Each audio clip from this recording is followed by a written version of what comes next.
Opo. Opo, kumusta po kami po?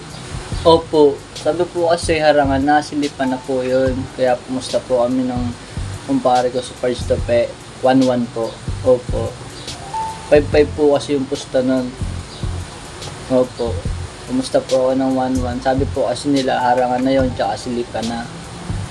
Opo. Pares puro naman po. Kaso sumablay po siya ng last ball.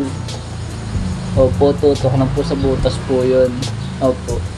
Ang dahilan po niya, may umuba daw po. Opo.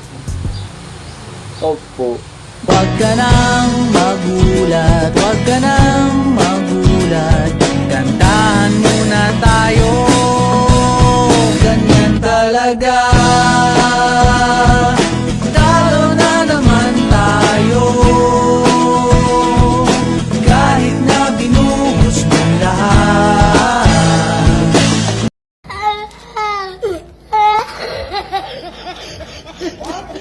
Gago!